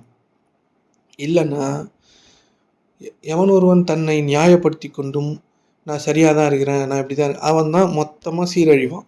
நீங்க உங்களோட நியாயம் இருக்குல்ல, அது உங்களுக்கு எந்த விதத்திலயும் பயன்படாது. உங்கள பத்தி நீங்க எந்த நியாயமோ, இல்ல நான் நல்லவன், நான் கெட்டவன் எதையும் நீங்க சொல்லணும்னு அவசியம் இல்ல. நீங்க எதுவுமே கிடையாது. நீங்க சொல்றது எதுவுமே நீங்க கிடையாது. அதனால உங்கள நியாயப்படுத்துதலை விட்டுவிடுங்கள். நீங்க பேசுவதையே நிறுத்திடுங்க. நெறையலாம் பேசணும்னு அவசியம் இல்ல. குறைவான வார்த்தைகளே பேசுங்கள். நீங்க உங்களுடைய செல்ஃப் இப்பொழுது என்னவாக இருக்கிறது என்பதை நீங்கள் ரியலைஸ் செய்துட்டு, அதை எதிர்க்காமல், அதுதான் நானு. நான் இப்ப வெறுப்பா தான் இருக்கிறேன். அவ்வளோதான். அப்படின்னு நீங்க நிறுத்திட்டீங்கன்னா, நீங்கள் இந்த பிரபஞ்சத்தை புரிந்து கொள்வீர்கள். புரியுதுங்களா? இங்க ஏதேதோ ஒண்ணு இருக்குன்னு சொல்றாங்கல்ல, அத நீங்க புரிஞ்சுக்காத வரைக்கும், நீங்க உணராத வரைக்கும், கேப் எவ்வளோதான் கேட்டாலும் உங்களுக்கு புரியாது. நீங்க தான் உங்களை சாப்பிட முடியும். உங்கள நீங்க தான் டேஸ்ட் பண்ண முடியும். அதற்கான அழுத்தத்த தான் நான் தந்துன்னு இருக்கேன். வேற ஒண்ணும் கிடையாது. இப்போ நான் பேசுனதெல்லாம் என்னன்னா, அதற்கான அழுத்தம். உங்களை உங்களுக்குள் உந்தி தள்ளுறேன் அவ்வளோதான். அத தான் கவனிங்கன்னும் சொல்ல முடியுது. புரியுதுங்களா? கவனிச்சீங்கனாலும் செல்ஃப் ரியலைஸ் தான் பண்றீங்க அங்க. உங்க செல்ஃப் என்னவா இருக்குதுன்னு பண்றீங்க. நீங்க ஜஸ்ட் கவனிச்சா போதும். நீங்க ஜஸ்ட் ரியலைஸ் பண்ணா போதும். புரியுதுங்களா? இப்ப நீங்க நடந்து போயிட்டுருக்கீங்க, ஏதோ ஒண்ணு மிதிச்சுட்டீங்க அப்படின்னு ரியலைஸ் பண்ணா தான் அத அடுத்தது சுத்தம் செய்ய முடியும். அந்த மாதிரி உங்களுடைய மனநிலை என்னவாக இருக்கிறது அப்படின்னு நீங்க ரியலைஸ் பண்ணா தான், உங்களுடைய மனதை சுத்தம்லாம் செய்ய வேணாம். சும்மா இருந்தா அதுவே போயிடும். முதல்ல இதுதான் முதல் நிலை. அதுக்கு நீங்க கண்ண மூடிலாம் அதெல்லாம் பண்ண முடியாது. ஏன்னா, உங்களுடைய வாழ்வு எல்லாம் கண்ண திறந்து தான் அமையுது. இதுவரைக்கும் நீங்க தூங்கின்னு இருக்கும்போது உங்களுக்கு எதனா கிஃப்ட் வந்திருக்குதா? இல்ல தூங்கின்னு இருக்கும்போது உங்கள் வாழ்வை நீங்கள் பெற்றுக்கொண்டீர்கள்னு எதனா இருக்குதா? இல்ல தூங்கினே வேலை செய்றாங்களா? இல்ல தூங்கின்னு இருக்கிறவங்களுக்கு வேலை தராங்களா? இல்ல. முழிச்சுன்னு இருக்கும்போது தானே வேலை குடுக்குறோம். முழிச்சுன்னு இருக்கும்போது தானே நீங்க வேலை பார்க்குறீங்க. முழிச்சுன்னு இருக்கும்போது தானே உங்கள் வாழ்வை நீங்கள் பெற்றுக்கொள்கிறீர்கள். முழிச்சுன்னு இருக்கும்போது தான் நீங்க கடனாளியாவும், பிரச்சனையாளியாவும் இருக்கிறீங்க. அப்ப கண்ண திறந்து தான் நீங்க தியானம்னு ஒண்ணு பண்ணணும். கண்ண மூடி பண்ண முடியாது. இல்ல கண்ண மூடி பண்றது தான் முதல் நிலை. கண்ண மூடி நீங்க பண்றது அப்டின்னாலே அது பேர் தியானம் இல்ல. தியானம் வருவதற்கான சூழல்களை நீங்கள் அமைக்கலாம். தியானம் என்பது மனம் இல்லாதிருத்தல். மனம் இல்லாதிருக்கணும் அப்டின்னா நீங்க ஒண்ணும் பண்ண வேணாம். மனதை பார்த்தால் போதும். அதுவே ஒரு நாள் இல்லாம போயிடும். தியானம் என்பது நீங்களே இல்லாதிருத்தல். எதுவுமே இல்லாம இருத்தல். காலியாய் போதல். வெற்றிடமாய் ஆதல். அதனால நீங்க செய்து தியானம் பண்ணி வெற்றிடம் ஆனீங்கன்னா, அது ஒரு முயற்சி. அது உண்மையான வெற்றிடம் கிடையாது. உண்மையாய் தனித்திருத்தல் அது இல்லை. புரியுதுங்களா? அதனால இதெல்லாம் கொஞ்சம் லேசா புரிஞ்சுங்க. நான் எவ்வளோ எளிமையா இத சொல்ல முடியுமோ, அவ்வளோ எளிமையா சொல்லியிருக்கேன். இத எல்லாராலயும் ஈஸியாவும் செய்ய முடியும். கடினமானதெல்லாம் கிடையாது. இது நீங்க ஜஸ்ட் கோவ உணர்ச்சிக்கு வயப்படுறதுக்கு முன்னாடி நீங்க கோவமா இருக்கிறீங்கன்னு தெரிஞ்சுங்க அவ்வளோதான். ஜஸ்ட் கோவமாவே இருங்க. அது எவ்வளோ நேரம் இருக்கிறீங்களோ கோவமா இருங்க. வெறுப்பா இருந்தா எவ்வளோ நேரம் வெறுப்பா இருக்கீங்களோ வெறுப்பா இருங்க. காமமா இருந்தா எவ்வளோ நேரம் காமமா இருக்கீங்களோ, சும்மா காமமா இருக்குன்னு தெரிஞ்சுங்க. சந்தோஷமா இருந்தா சந்தோஷமா இருக்கிறேன்னு தெரிஞ்சுங்க. இங்க இருக்கிற சந்தோஷமும் உங்களுக்கு துன்பத்தை தான் விளைவிக்கிறது அப்படின்னு உங்களுக்கு தெரியாது. சந்தோஷமா இருந்தா கை கால்லாம் ஆட்டி சிரிச்சுன்னு ஜாலியா குதிக்கிறோம். அதே வருத்தம் இருந்தா கை கால்லாம் ஆட்ட முடியல, கண்ணீர் வருது. இதுதான் வித்தியாசமா இருக்குதே தவிர மத்தபடி உங்களுக்கு எதுவுமே எந்த விஷயமும் உங்களுக்கு நன்மை அளிக்கல. நீங்க என்னவா மாறினே இருக்கீங்கன்னு நீங்க தெரிஞ்சுக்காத வரைக்கும், இந்த மாறுதல்களுக்கு உட்பட்டு உங்கள் வாழ்வை நீங்கள் சிதைத்துக் கொண்டே போவீர்கள். புரியுதுங்களா? இந்த ஸ்பிரிச்சுவாலிட்டிக்கும், இந்த ரியாலிட்டி வேர்ல்டுக்கும் நெறைய வித்தியாசம் இருக்கு. அது வேற, இது வேற. இந்த உலகத்தை நீங்கள் அதிகப்படுத்தணும்னு நெனச்சீங்கன்னா பண்ணலாம். நெறைய பணம் வரும், நெறைய பதவி, அதிகாரம் எல்லாம் வரும். ஆனா நீங்க அதற்கானவர்கள் அல்ல. உங்களுக்கு அது வேணும்னாலும் விரும்புனா வருமே. உங்கள புரிஞ்சுகிட்டா அது வரும். உங்களுக்கு எது தேவையோ, நீங்கள் எதற்காக அவதாரத்தை எடுத்தீர்களோ, அது சும்மா உங்களுக்காக வந்துரும். உங்களோட அவதார ரகசியம் நீங்க சும்மா இருந்தா வந்துரும். நீங்க எதற்காக இங்க படைக்கப்பட்டீர்களோ, அது அதுவாவே நிகழ்ந்துரும். இப்போ நான் இந்த மாரி பேசுவேன்னு நான் ஒரே ஒரு துளி அளவு கூட நெனச்சு பார்த்ததில்ல. எனக்கு இதெல்லாம் தெரியும்னு கூட நான் துளி அளவு கூட நெனச்சு பார்த்ததில்ல. என்னோட அவதார ரகசியம் இது. நான் இதுக்காக எந்த முயற்சியும் பண்ணதும் இல்ல. காற்றில் எப்படி காற்றடிக்கும்போது ஒரு பேப்பர் எப்படி அதோட திசையில பறக்குதோ, அந்த மாரி இங்கு பறந்து வந்தவன் தான் நான். நானுன்றது வேற ஒண்ணு. நானுன்னு சொல்றேன். ஆனா, உங்ககிட்ட இருக்க நான் வேற. இப்போ உங்களுடைய நான் வேறு விதமாக மாற்றம் அடைந்திருக்கிறது. உங்களுடைய ஒரிஜினல் நான் நீங்க இல்ல இப்போ. அந்த ஒரிஜினல் நானுக்கு நீங்க போணும்னா, இப்ப இருக்க நான நீங்க ரியலைஸ் பண்ணாம, அந்த நானுக்கு போவே முடியாது. ஆனா, இங்க இருக்க ஆன்மீகவாதிகளும், இங்க இருக்க ஆன்மீகமும் உங்களுக்கு ஏதோ பெருசா பயங்கரமா பில்டப் தான் காமிக்கிறாங்களே தவிர, யாராச்சும் நீங்க அங்க போனீங்களா? சொல்லிக் குடுத்தத யாராச்சும் செய்தாங்களா? செய்து அந்த பலனை அடைஞ்சாங்களான்னு யாரும் சுய பரிசோதனை செய்யறதில்ல. அதெல்லாம் உங்களுக்கு தேவையும் இல்ல. எல்லாரும் ஒரு விதமா அவங்களுக்கு தெரிஞ்சத சொல்றதும், ஒரு சுப்பீரியரா ஃபீல் பண்றதுக்காக வகுப்புகள எடுக்கிறதும், இல்லை ஞானத்தன்மையை பெற்றதா வேஷங்களை போட்டுக்கிறதும், அவங்க ஒரு 10 பேர் கீழே உட்காந்துருக்கணும், அவங்க மேலே உட்காந்துன்னு எதையோ ஒன்று உபதேசிச்சது அவங்களுக்கு பயனுள்ளதாக இருக்குதா, அவங்களால செய்ய முடியுமா, இது அவங்களுக்கு பயனுள்ளதாக மாறுமா அப்படின்லாம் கிடையாது. அவங்களுக்கு தெரிஞ்சதை சொல்லுவாங்க. அவங்களும் இவர் சொன்னார், அவர் சொன்னார், புத்தகங்களில் படித்ததை அவங்களோட செல்ஃபை ரியலைஸ் பண்ணாங்களா அப்படின்றதெல்லாம் நம்ம பார்க்கணும், அனலைஸ் பண்ணணும். ஒரு விதமான ஏமாற்றுத்தன்மையில் அவங்களே இருக்கிறாங்க, அவ்வளோதான். அவங்க அந்த அளவுக்கு ஹிப்னாசிஸ் ஆகிருக்காங்க. எல்லாரையும் தூக்கி போட்டுடணும். என்னைக்கு நீங்கள் உங்களை புரிஞ்சுக்கிறீங்களோ உங்களுக்கு எந்த ஜேர்னல்ஸும் உதவாது, எந்த புத்தகமும் உதவாது, எல்லாமே குப்பையில் தான் தூக்கி போடுவீங்க. ஏன்னா அதில் இருக்க எல்லாமே உங்ககிட்டயே இருக்கும். எல்லா ஞானிகள் பேசுனதும் உங்களுக்குள்ளேயே இருக்கும். அதனால் எல்லாரையும் தூக்கி வெளியே கடாய்ச்சிட்டு நீங்கள் மட்டும் இருப்பீங்க. நீங்கள் தனியாக இருப்பதே சிறந்தது. புரியுதுங்களா? அதனால் இதெல்லாம் கொஞ்சம் சிந்திச்சு பாருங்கள். அதாவது செல்ஃப் ரியலைசேஷனு, கிளாஸு, அது இது, இந்த தியானம், அந்த தியானம், வாசி யோகம், கர்மா யோகம், அந்த யோகம், இதெல்லாம் உங்களுக்கு பயன்படாது. பயன்பட்டவர்கள் யாராச்சும் நீங்கள் பார்த்துருந்தீங்கன்னா அவங்களும் ஸ்பெக்குலேட்டர்ஸ் தான். அவங்க இதெல்லாம் இந்த மாதிரி ஆகும், அந்த மாதிரி ஆகும், இப்படி இப்படின்னு சொல்லினே இருப்பாங்களே தவிர எக்ஸ்ட்ரீம் ரிசல்ட் என்னன்னு அவங்க உணர்ந்தாங்களான்னா இல்லை. இந்த மாதிரி ஆகும், அந்த மாதிரி ஆகும்னு எக்ஸ்பீரியன்ஸ் தான் சொல்லுவாங்க. எக்ஸ்பீரியன்ஸ் நீங்கள் கிடையாது. எக்ஸ்பீரியன்ஸ் யார் பண்ணுறாரோ அவர் தான் நீங்கள். இப்போ நீங்கள் கண்ணை மூடி உட்காரும் போது உங்களுக்கு ஏதோ ஒரு எக்ஸ்பீரியன்ஸ் புத்தரை பார்த்துட்டீங்க அப்படின்னா, புத்தரை பார்த்தது எக்ஸ்பீரியன்ஸ்லாம் பெரிய விஷயம் கிடையாது. பார்த்தது எது? அது உங்களுக்கு தெரியாத வரைக்கும் நீங்களும் இந்த உலக மக்களும் ஒரே ஒரு ஆள் தான். புரியுதுங்களா?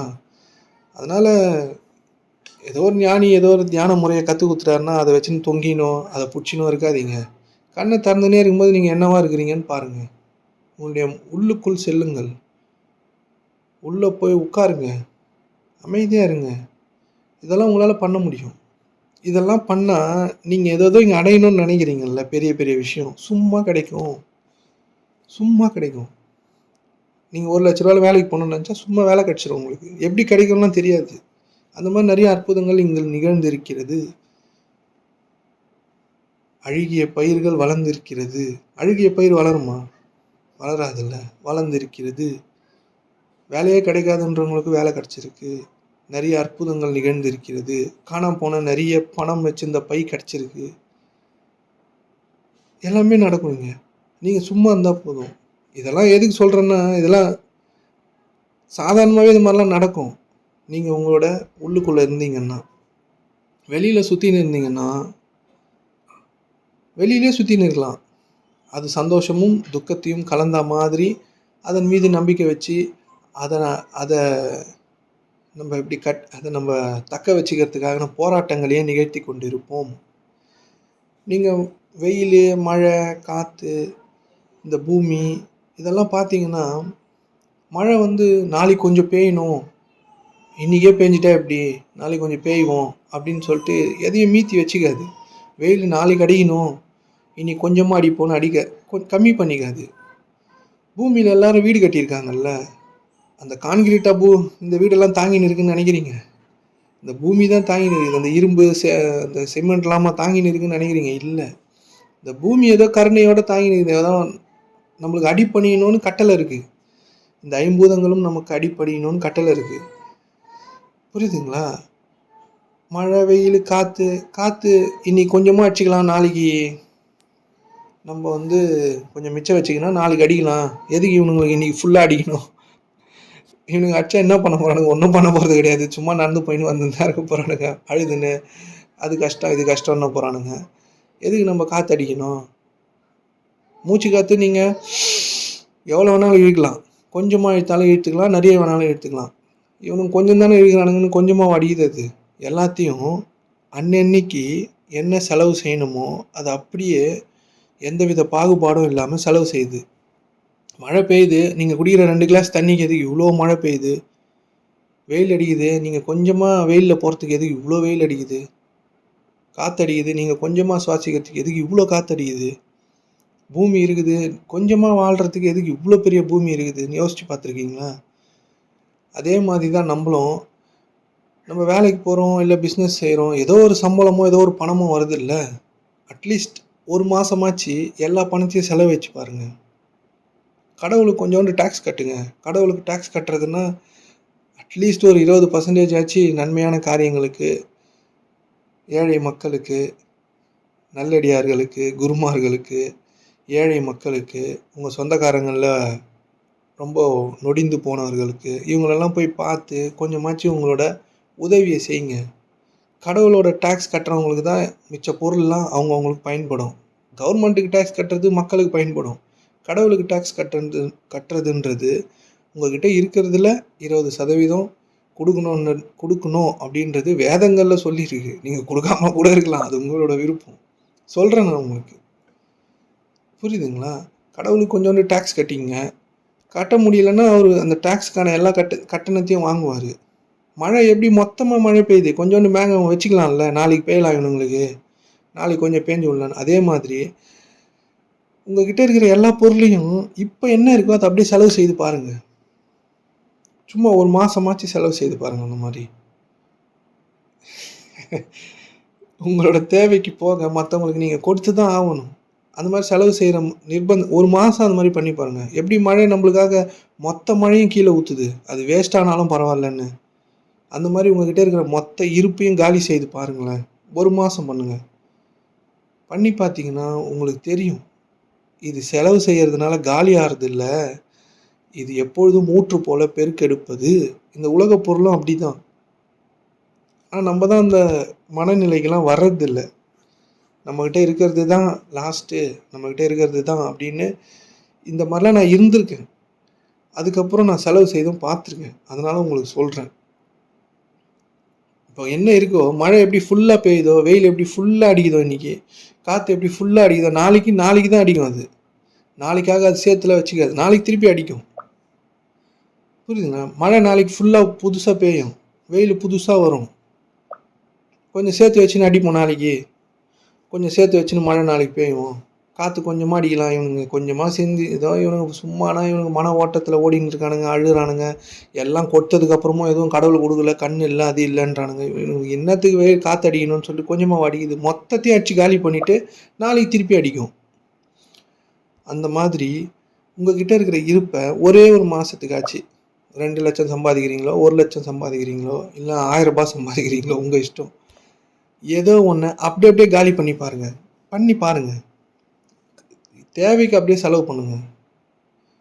எப்படியெல்லாம் நிர்பந்தம் வருதோ, இப்போ உங்கள் மனைவி ஏதோ ஒன்று கேட்டாங்கன்னா வாங்கி கொடுத்துருங்க. குழந்தை எதுனா கேட்டால் வாங்கி கொடுத்துருங்க.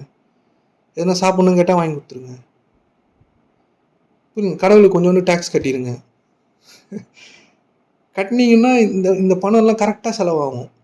ஆட்டோவில் போகிறீங்களா, ஆட்டோவில் போங்க. ஆட்டோவில் ரூ. 100 கேட்டால் ரூ. 200 கொடுங்க. கொடுத்து பாருங்க. எங்கன்னா கறி வாங்க போகிறீங்களா, அரிசி கடைக்கு போகிறீங்களா, எல்லாத்தையும் கொஞ்சம் கொஞ்சம் அதிக பணம் கொடுத்து வாங்குங்க.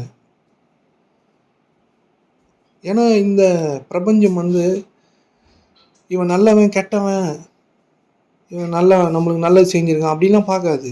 எல்லாருக்கும் மழை, வெயில், காற்று, சோறு எல்லாத்தையும் தரும். இவன் 4 கொலை பண்ணிட்டான், இவனுக்கு எந்த சோறும் போடக்கூடாதுல்ல, அது போடாமலாம் இருக்காது. எல்லாரையும் ஒரே மாதிரி தான் பார்க்கும். புரியுதுங்களா? எல்லாருக்கும் ஒன்று தான் அது. அவனோட செயலை அவன் தான் பார்த்து அவனுக்கான விளைவுகளை அவன் தான் அனுபவிச்சுக்கணும்னு அதுக்கு தெரியும். அவனோட செயலுக்கு அவன் தான் கர்த்தாவாக இருக்கிறான்னு அதுக்கு தெரியும். மற்றபடி இந்த ஐம்பூதங்கள் நம்மளுக்கு எதை கொடுக்குதோ அது கொடுத்துனே தான் இருக்கும். அதனால் நீங்கள் கொஞ்சமாச்சு காலி செய்து பாருங்கள். எம்டி ஆகி பாருங்கள். புரியுதுங்களா? அந்த மாதிரி பார்த்தா உங்களுக்கு புரியும் என்னன்னு. ஒன்றுமே இல்லாமல் இருந்து தான் பாருங்களேன், எப்படி உருவாகுதுனாச்சும் உங்களுக்கு தெரியும். உருவாக்கத்தை பார்க்காததுனால தான் உருவாகிறது எப்படின்னே தெரிய மாட்டுது. அதனால் நம்ம எல்லாத்தையும் இறுக்கி பிடிச்சிக்கிட்டு துரு பிடிச்சி போயிட்டோம். ட்ரெஸ் வாங்கணுமா, உங்களுக்கு பிடிச்சது எல்லாத்தையும் வாங்குங்க. இப்போ உங்கள் வீட்டில் கேளுங்க, உனக்கு என்னம்மா வேணும், எதெல்லாம் வாங்கணும்னு நீ ஆசைப்பட்ற? அவங்க சொல்லுவாங்க, எனக்கு இந்த குக்கர் வேணும், இது வேணும், புடவை வேணும், எல்லாத்தையும் வாங்குங்க. உங்களுக்கு என்னெல்லாம் வாங்கணும், ஏதோ ஒரு ஷூ வாங்கணும், அதை வாங்கணும், இதை வாங்கணும், உங்கள் பசங்கள்லாம் கேளுங்க. எல்லாத்தையும் கொண்டு போய் வாங்கி கொடுத்து அவங்ககிட்ட கொடுத்துருங்க. செலவு பண்ணி பாருங்களேன். எப்போ இதெல்லாம் பண்ணுவோம்? வேறு என்ன பண்ண போகிறோங்க? சேர்த்து வைக்கணுமே, நம்ம நாளைக்கு என்ன ஆகிடுவோம்? உங்களுக்கு நம்ம எல்லாரோட பயமும் என்னென்னா, நம்ம வறுமையாகிடுவோமோ, நம்மளுக்கு எந்த காசும் இல்லாமல் போயிடுமோ, நம்ம சிரமத்துக்குள்ளாயிடும். அது மாதிரி நீங்கள் ஆகவே மாட்டீங்க. அதை முதல்ல புரிஞ்சுங்க.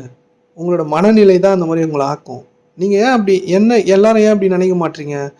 நம்ம வீட்டில் நிறைய சாப்பாடு இருக்கும், அட்லீஸ்ட் நினைப்பாச்சும் அப்படி வச்சுக்கலாம்ல. நிறைய சாப்பாடு இருக்கும், டெய்லி ஆடு வெட்டுவேன் நான் எங்கள் வீட்டில், ஒரு 100 பேருக்கு டெய்லி சோறு போடுவேன், வீட்டில் அள்ளி அள்ளி கொடுக்குற அளவுக்கு பணம் இருக்கும், வீட்டு வெளில ஒரு 10 பேர் 20 பேர் எப்பயுமே வந்து சாப்பிட்டு போவாங்க. இந்த மாதிரி ஏன் சிந்திக்கவே நம்மளுக்கு தெரியல?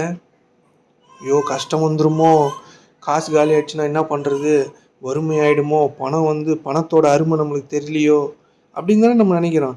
நம்ம வீட்டுக்கு டெய்லி 20 பேர் வந்து சாப்பிட்டு போவான், டெய்லி ஒரு ஆடு வெட்டலாம், இதெல்லாம் நல்லா தானே இருக்கு. டெய்லி ஒரு ஆடு வெட்டணும், டெய்லி 20 பேர் சாப்பிட்ணும், வரவங்களுக்குலாம் வாரி வழங்குற அளவுக்கு பணம் இருக்கணும். அட்லீஸ்ட் இதை நினைக்கவாச்சும் செய்யலாம்ல. நினச்சி தான் பாருங்களேன். இப்போ இதெல்லாம் நீங்கள் நினைக்கிறீங்கல்ல, உடனே உள்ளுக்குள்ளே என்னவா, இப்போ சும்மா நினைங்க எல்லாரும், என்னவா இருக்குது உள்ளுக்குள்ளே? நல்லா இருக்குல்ல, கடவுள் கொடுத்துட்டான், ஒரு அமைதி வந்துச்சுல்ல உங்களுக்கு. இப்போ நீங்கள் நினைக்கிறீங்க டெய்லி ஆடு வெட்டினா எப்படி இருக்கும், திருவிழாவுக்கு தான் ஆடு வெட்டணும், டெய்லி ஆடு வெட்டி எல்லாரும் சோறு போடுவோம், வெட்டினே இருக்க வேண்டியதான், ஆடை சோறு போட்டுனே இருக்க வேண்டியது தான், வாரி வழங்கினே இருக்க வேண்டியதான், பணம் கடவுள் தருவான். அந்த மாதிரி தான் இங்கே எல்லாமே இருக்குது. ஆனால் நம்மளுடைய மனதை சுருக்கி கொண்டோம். வயசான பாட்டிங்களாம் சுருக்கு பை வச்சுருப்பாங்க, பார்த்துருக்கீங்களா? அந்த சுருக்கு பை மாதிரி தான் நம்ம சுருங்கிட்டோம். அந்த சுருக்கு பையில் கொஞ்சம் தான் காசு போட முடியும், அந்த மாதிரி சுருங்கிட்டோம் நம்ம. டெய்லி ஆடு வெட்டணும், டெய்லி சாப்பாடு போடணும், மற்றபடி உங்ககிட்ட இருக்குது இல்லைன்றதெல்லாம் கிடையாது. விரும்புங்க, வரும். அது எதுக்கு இந்த மொத்தமாக காலி பண்ண சொல்கிறேன்னு தெரியுமா? காலி பண்ணி பார்த்தீங்கன்னா விரும்புறதுனா என்னன்னு உங்களுக்கு புரிஞ்சிடும். காலி பண்ணாததுனால தான் உங்களுக்கு தெரியவே மாட்டுது. நம்மகிட்ட தான் இருக்குதுன்ற அந்த ஒன்றும் இல்லாத, பேஸ்மெண்ட்டே இல்லாத ஒரு ஷீட் மேலே நின்றுன்னு நம்மகிட்ட இருக்குதுன்னு நினச்சின்னு காலி பண்ணிங்கன்னா நீங்கள் விரும்புவீங்க. ஏன்னா வேணும்ல, நாளைக்கு வேணும்னு விரும்புவீங்க. அது வருவதை நீங்கள் கண்டு அதிசயித்து போவீர்கள். இதை நான் பண்ணுறதுனால உங்களுக்கு சொல்கிறேன், புரியுதுங்களா? நீங்கள் பார்க்குற உங்களுக்கு உதவி செய்கிறாங்கல்ல, ஆட்டோ ஓட்டுறவர், உங்களுக்கு வாட்ச்மேனு, ட்ரெஸ்ஸு கடைக்கு போனால் உங்களுக்கு ட்ரெஸ் எடுத்து காமிக்கிறவர், வெளியில் நிற்கிற வாட்ச்மேனு, ஹோட்டலுக்கு போனால் சர்வ், எல்லாருக்கும் அள்ளி அள்ளி கொடுத்து பாருங்கள். சும்மா கொடுங்க. உங்களுக்கு உதவி செய்கிற எல்லாருக்கும் அதிகமாக பணம் கொடுத்து பாருங்கள். பால்காரன், பேப்பர்காரன் கொடுங்க. நீங்கள் உருவாவதை நீங்கள் கண்டு அதிசயித்து போவீர்கள். அந்த மாதிரி தான் இந்த காற்று வெயில் எல்லாம் உருவாகிட்டு இருக்குது. பணம் வந்து சேர்த்து வைக்கப்பட வேண்டியது அல்ல, செலவு செய்யப்பட்டு அனுபவிக்கப்பட வேண்டியது மற்றவர்களுக்கும் ஆனது. உங்கள் தேவைக்கு மிகுதியாய் நீங்கள் வைத்திருக்கும் ஒவ்வொன்றும் மற்றவனுடையது தான். உங்களால் காற்றையோ வெயிலையோ பூமியோலாம் அதிகமாகலாம் வச்சு பிடிச்சி வச்சுக்க முடியாது. இந்த பூமியை பிடிச்சி வச்சுருக்கிறோம், ஆனால் இந்த மொத்த பூமியை பிடிச்சி வச்சுக்க முடியுமானா முடியாது. ஒரு அளவுக்கு மேலே உங்களால் பராமரிக்க முடியாது. புரியுதுங்களா? ஒரு அளவுக்கு மேலே உங்களால் பராமரிக்க முடியாது. எல்லாமே உங்களுக்கு கொஞ்சம் தான் தேவைப்படுது. அந்த கொஞ்சத்தை எப்பயுமே உங்களுக்கு கடவுள் கொடுத்துருவான். நீங்கள் என்ன தவறு செய்த போதிலும், நீங்கள் என்னவா இருந்த போதிலும், உங்களுக்கு 2 ட்ரெஸ்ஸு, கொஞ்சோண்டு சோறு, படுக்கிறதுக்கு இடம் எங்கே இருந்தாலும் கிடச்சிரும். அதை பற்றி கவலைப்படாதீங்க. நீங்கள் வறுமையாக ஆக மாட்டீங்கன்னு மட்டும் தெரிஞ்சுங்க. இந்த ஒரு நிமிஷம் இருங்க. அதனால் வறுமை உங்களுக்கானது இல்லை, யாருக்கானதும் இல்லை. இங்கே யாரும் வறுமைக்காக இங்கே பிறக்கலை.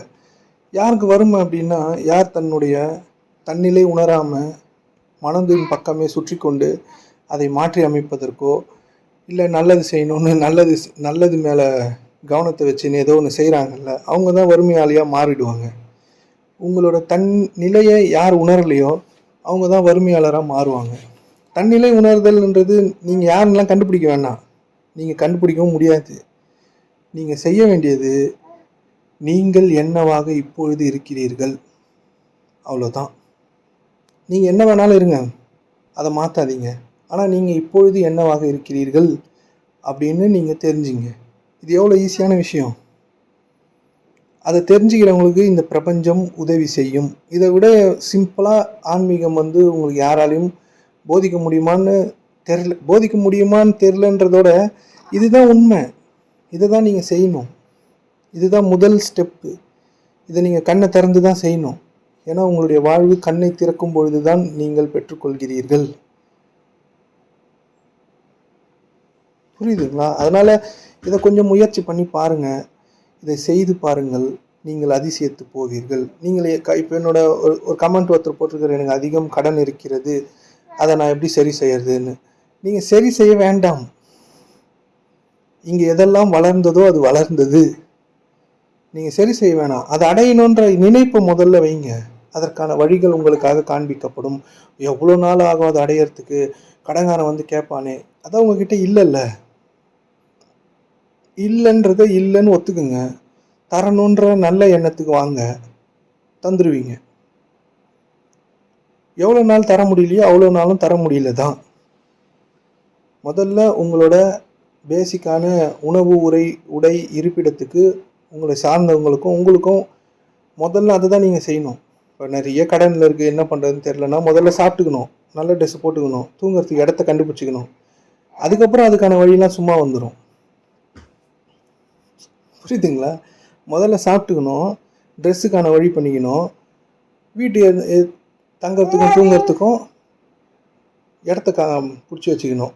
இத நீங்க ஒழுங்கா பண்ணினே இருந்தீங்கன்னா, கடன் அடைக்கிறதுக்கான வழியும் வந்துரும். கடன் அடைக்கிறதுக்கான முயற்சிகள் எதையும் செய்ய வேண்டாம். கடன் அடையணும்னு மட்டும்ன்ற நல்ல எண்ணத்த மட்டும் வச்சுங்க. கடன் குடுக்கணும் அவ்வளோதான். நம்மள நம்பி கடன் குடுத்தவங்களுக்கு கடன் தரணும். திருப்பி தரணும். இருந்துச்சுன்னா குடுங்க. இல்லன்னா, இல்லன்னே அவங்க கிட்ட சொல்லுங்க. அவங்களும் புரிஞ்சுப்பாங்க, ஒத்துப்பாங்க. நீங்க தரணும்னு மட்டும் நெனைங்க. நீங்க தரணும்னு நெனச்சீங்கன்னா, அவங்களுக்கு அந்த நினைப்பு போயிடும். தருவதற்கான வழிகளும் உருவாக்கப்படும். நீங்க நினைக்கலாம், எனக்கு எந்த வழியுமே இல்லையே, எனக்கு எவனுமே கடன் தர மாட்டானே, நான் என்ன பண்றது? அப்படின்னு நீங்க நினைக்கலாம். ஆனா அப்படி இல்ல. இந்த பிரபஞ்சம் எல்லா வழிகளையும் உருவாக்க வல்லது. அந்த பிரபஞ்சமே நீங்க தான். நீங்க தரணும்னு நினைச்சிட்டீங்கன்னா உங்களுக்குள்ள அது பதிவாயிடும். அதற்கான வழிகளை நீங்கள் கண்டடைவீர்கள். தேடுங்கள், கண்டடைவீர்கள்னு இருக்கு. நீங்க தேட வேணாம். வேணும்னு சொன்னா போதும். அந்த வேணும்ன்றது தான் தேடுறது. புரியுதுங்களா? அதனால இந்த வாழ்க்கையை போட்டு பெருசும் சிக்கலாக்கிக்காதீங்க. இந்த வாழ்க்கை எல்லோருக்கும் சிறப்பானது தான். இந்த வாழ்வு உங்களிடம் கொடுக்கப்பட்ட இந்த இந்த பிரபஞ்சத்திலே இல்லாத மிகப்பெரிய பொக்கிஷம், விலை உயர்ந்தது, எது கூடயும் கம்பேரே பண்ண முடியாதது அப்படின்னா, நீங்க காலையில கண் விழிச்சு இந்த உலகத்துல இருக்கிறீங்கல்ல, அதுதான். உங்களுடைய வாழ்வு தான். இந்த வாழ்வு மிகவும் இனிமையானது தான், சிரமமானது அல்ல. எல்லாமே உங்களுடைய தீர்ப்பும் இந்த சமுதாயத்துடைய கோட்பாடும் தான் உங்களை பயம்புறுத்துதே தவிர, மற்றபடி எதுவும் உங்களை ரொம்ப சிரமப்படுத்தலை. எல்லாமே உங்களுக்கு ஏற்றி விட்ருக்காங்க. சட்டத்திட்டம், இந்த ஒரு விதமான ஒரு பாக்ஸு, இதுக்குள்ளே தான் நீ வாழணும், இதுதான் உன்னோட வாழ்க்கை, இந்த வாழ்க்கையில் இதை தான் நீ பண்ணணும் அப்படின்றதெல்லாம் உங்களுக்காக அளிக்கப்பட்ட, இந்த சமுதாயம் அளிக்கப்பட்ட சாபம். அதுலேருந்துலாம் வெளியே வந்துடுங்க. நீங்கள் எப்படி வேணாலும் வாழலாம், உங்களுக்கு பிடிச்ச மாதிரி வாழலாம். அதெல்லாம் விட்டு விலகிட்டு, நீங்கள் இப்பொழுது என்னவாக இருக்கிறீர்கள், உங்களுடைய நான் என்னவாக உருமாறிக்கொண்டே இருக்கிறது அப்படின்னு நீங்கள் புரிஞ்சிட்டிங்கன்னா, நீங்கள் உங்களை கண்டடைந்து விடுவீர்கள். புரியுதுங்களா? உங்களுடைய பாவங்கள் என்பது என்னன்னா, பாவம் செய்யறது யாருமே கிடையாதுங்க. பாவம் என்னன்னு தெரிஞ்சுக்காம இருக்கிறது தான். இங்க யாருமே பாவம் செய்யறவங்க கிடையாது. பாவம் என்னன்னு தெரிஞ்சுக்காம இருக்கிறது. நீங்க செய்யற பாவனைகள் தான் உங்களுடைய பாவங்கள். உங்களுடைய பாவங்கள் என்னவாக இருக்கிறது அப்படின்னு நீங்க கொஞ்சம் தெரிஞ்சுக்கிட்டீங்கன்னா, நான் கோபமான பாவனையை பெற்றிருக்கிறேன், நான் வெறுப்பான பாவனையை பெற்றிருக்கிறேன், நான் சந்தோஷமான பாவனையை இப்பொழுது பெற்றிருக்கிறேன், அதான் உங்களுடைய பாவங்கள். பாவங்களை நீங்கள் தெரிஞ்சுக்கிட்டீங்கன்னா நீங்கள் பாவங்களை செய்ய மாட்டீர்கள். செயல் செஞ்சீங்கன்னா குற்றமாயிடும். அதற்கான எதிர்விளைவு வந்துடும். கர்மா எப்போ ஸ்டார்ட் ஆகும்னா செயலில் தான், உங்களுடைய எண்ணங்களில் இல்லை. எண்ணங்களுக்கு கொஞ்சம் எதிர்விளைவு இருக்குது. இருந்தாலும் நீங்கள் நான் இதுவாக இருக்கிறேன் அப்படின்னு ஒரு தெளிவுக்கு வந்துட்டீங்கன்னா அதற்கான எதிர்விளைவுகளும் தடுக்கப்பட்டுவிடும். அதனால் இந்த கர்மாலாம் தூக்கி துறவா போட்டு ஜஸ்ட் ரியலைஸ், இப்பொழுது நீங்கள் என்னவாக இருக்கிறீர்கள். நீங்கள் செய்த சமைத்த உணவு எந்த டேஸ்டில் இருக்குதோ அதே போல் நீங்கள் என்னவாக இருக்கிறீர்கள் அப்படின்னு உங்களையும் நீங்கள் ருசித்து பாருங்கள். முதல்ல நீங்கள் இப்படி தான் உங்களை ருசிக்கவே முடியும். புரியுதுங்களா? உங்களை நீங்கள் இப்படி தான் ருசித்து பார்க்க முடியும். இந்த ருசியை நீங்கள் தெரிஞ்சுக்கிட்டால் மட்டும்தான் உண்மையான ருசிக்கு நீங்களே போயிடுவீங்க.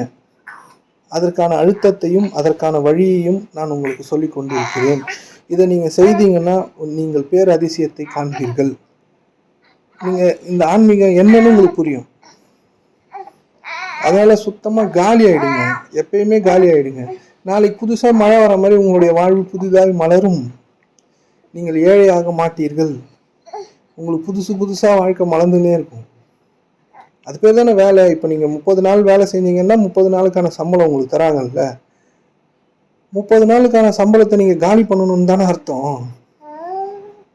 அதானே அர்த்தம். அதுக்கு நீங்கள் 30 நாள் நான் வேலை செய்கிறேன், அதுக்கான சம்பளம் கொடுத்துருங்க. ஒரு நாளைக்கு இவ்வளோ சம்பளம்னா ஒரு நாளைக்கு இவ்வளோ செலவு உங்களுக்கு இருக்குது அப்படின்னு தானே அதுக்கு அர்த்தம்.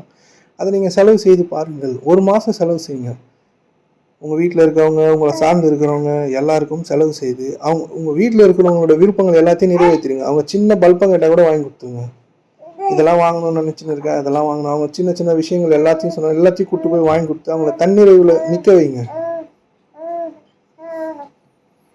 சரிங்களா? அது ஒரு நிமிஷம். அதனால் இதெல்லாம் கொஞ்சம் லேசாக சிந்திச்சு பாருங்கள். இதெல்லாம் உங்கள் வாழ்வை பெருசாக மாற்றிடும். இதை நீங்கள் பண்ணிங்கன்னா உங்கள் வாழ்வில் இருக்கிற நோய்கள் கூட குணமாயிடும். உண்மையாக குணமாகும். உங்களுடைய உடல் புதுசாக மாறும். ஜஸ்ட்டு நீங்கள் என்னவா இருக்கீங்கன்னு தெரிஞ்சுங்க. அதை பயன்படுத்தக்கூடாது, அவ்வளோதான். நீங்கள் தெரிந்து கொண்டால் போதுமானது. இதுதான் செல்ஃப் ரியலைசேஷன். நீங்கள் அசிங்கமாக இருக்கிறேன்னு தெரிஞ்சுங்க, அவ்வளோதான். அசிங்கமாக இருக்கிறேனே நான் அப்படின்னு வேணாம். அசிங்கமாக இருக்கிறேன், அவ்வளோதான். நல்லா இருக்கிறேன், அவ்வளோதான். இதை எப்பொழுதும் சோதித்து கொண்டே இருந்தால் போதுமானது. நீங்கள் தேடிக்கொண்டிருக்கும் ஒன்று சும்மா வெளில வந்துடும். இவ்வளோ தான். இதை தாண்டி பெரிய ஆன்மீகம் எதுவும் கிடையாது. இதை தாண்டி நீங்கள் வேறு எதுவும் செய்ய வேணாம். நீங்கள் செய்கிற எந்த விஷயமும் உங்களுக்கு பயன் தராது. இதை செய்யாமல் இருந்தீங்கன்னா வேறு எந்த செயலும் உங்களுக்கு பயன் தராது. மற்றவங்க எல்லாரும் ஸ்பெக்குலேட்டர்ஸ் தான். அவங்க உங்களை ஏமாத்துறாங்க, அவ்வளோதான். அவங்களுக்கே தெரியாது அவங்க ஏமாந்துருக்காங்க, இல்லை அவங்க உங்களை ஏமாத்துறாங்கன்னு. அவங்க அதை உண்மை நம்பின்னு இருப்பாங்க. நான் இதை உண்மை நம்பின்லாம் இல்லை. நான் இதை செய்து பார்த்து உங்களை செய்ய சொல்கிறேன். நீங்கள் வேணால் இதை உண்மை நம்பிங்க. நான் இது உண்மைங்கன்னா சொல்ல மாட்டேன். நீங்கள் வேணால் இதை செய்து பார்த்தீங்க, உங்கள் வாழ்வு நலமாவதை நீங்கள் அறிந்தீங்கன்னா இதை செஞ்சீங்க. நான் சொல்கிறது என்டையராக க்யூர் ஆகிறத பற்றி. நான் கொடுக்கறது போதை இல்லை. ஆனால் இங்கே கொடுக்குற எல்லா ஆன்மீக சொற்பொழிவுகளும் ஆன்மீக தியானங்களும் போதைகளே. அவங்களுக்கு அவ்வளோதான் தெரியும். அவங்க கற்றுக்கிறதெல்லாம் உண்மை நினச்சின்னு இருக்காங்க. அதையும் விட அவங்களுக்கு தெரியல. இப்போ நான் தியானம் சொல்லித்தரேன்னு சொன்னால் நிறைய பேர் வருவாங்க. ஆனால் அதனால் எந்த பயனும் இல்லைன்னு எனக்கு தெரியும். அவங்க ஒரு 2 வருஷம் 3 வருஷம் செய்வாங்க. புதுசாக ஆள் வருவாங்க. நான் என் பொழப்பை ஓட்டிக்கலாம். ஆனால் உங்கள் பொழப்பை நீங்கள் ஓட்டவே முடியாது. அப்புறம் இந்த தியானம் வேலை செய்யாது, வேலைக்கு ஆகாதுன்னு வேறு ஒரு தியானத்தை கையில் எடுப்பீங்க. நான் சொல்கிறது உங்கள் வாழ்வையே மாற்றக்கூடிய, திருப்பி போடக்கூடிய ஒரு விஷயம். இதை யாருன்னா கமெண்ட் பண்ணலாம், இல்லை கிரிட்டிக் பண்ணலாம். அதை பற்றி எனக்கு எந்த கவலையும் கிடையாது. பண்ணுறவங்களுக்கு பலன், பண்ணுறவங்களுக்கு இதனுடைய ஒட்டுமொத்த ருசியும் உங்களுக்கு கிடைக்கும். இல்லை இதெல்லாம் நான் பண்ண மாட்டேன், சும்மா கேட்டுக்கிறேன், நல்லா இருக்குது, கேட்கும் போது நல்லா இருக்குது, இந்த 1 hour கிளாஸ் நல்லா இருக்குது அப்படின்னாலும் ஓகே தான். எந்த வித பாதிப்பும் எனக்கு கிடையாது. நான் பெற்ற வாழ்வின் அனுபவங்களையும் உங்களுக்கு நான் சொல்கிறேன். நீங்கள் தான் செய்து பார்த்து இது ருசியாக இருக்குதா ருசியாக இல்லையான்னு நீங்கள் தான் கண்டுபிடிக்கணும். உங்களை கண்டுபிடிக்கிற பயணத்தில் இதை செய்தால் மட்டுமே நீங்கள் தேடிக்கொண்டிருப்பது உங்களிடம் வந்து சேரும். இந்த உலகம் உங்களுக்கு இலவசம். இந்த உலகப் பொருட்கள் இலவசம். இந்த உலகம் அனைத்துமே உங்களுக்கு இலவசமாக வழங்கப்பட்டது தான். புரியுதுங்க? நீங்கள் விரும்பியதை விரும்பிய மாத்திரத்தில் பெறக்கூடிய ஆற்றல் உங்களிடத்தில் இருக்கிறது. இது உங்களுக்கு தெரியாது. எப்போ தெரியும்னா உங்களுடைய செல்ஃபை நீங்கள் கொஞ்சம் கொஞ்சமாக ரியலைஸ் பண்ணும் போது தெரியும். நீங்கள் நினைத்தது நடக்கும். அஷ்டமா சித்திகள் உங்களுக்கு வசப்படும். அதையும் தூக்கி தூர எறிஞ்சிட்டு நீங்கள் தனியாக பிரம்ம நிர்வாணமாக மாறுறது தான் உச்சகட்ட நிலை. அந்த பிரம்ம நிர்வாணத்துக்கு வர்றதுக்கு தான் இதை நீங்கள் செய்தாகணும். பிரம்ம நிர்வாணம்ன்றது தான் உச்சகட்ட நிலை. அந்த பிரம்ம நிர்வாணத்துக்கு வர்றதுக்கு நீங்கள் அசிங்கமாக இருந்தேன்னு தெரிஞ்சுக்கணும், அவ்வளோதான். மாற்றக்கூடாது, நல்லது செய்யணும்னு எந்த அவசியமும் கிடையாது. நீங்கள் இசைஞ்சிங்கன்னா நல்லது செய்கிறீங்கன்னு அர்த்தம். நல்லது செய்தாலும் உங்கள் அறிவிலிருந்து புறப்பட்டது தான் அந்த நல்லது. நல்லதுன்றது யாரோ சொன்ன நல்லதை தான் நீங்கள் செஞ்சுன்னு இருக்கீங்களே தவிர எது நல்லதோ அதை செய்யலை. எது நல்லதுன்னா இசைதல் நல்லது. புரியுதுங்களா? உங்கள் குழந்தைங்க கத்துறாங்க, ஆடுறாங்க, ஓடுறாங்க அனுமதிங்க. அவங்கள கட்டுப்படுத்தாதீங்க, எதிர்க்காதீங்க. அவங்க பின்னாடியே போங்க.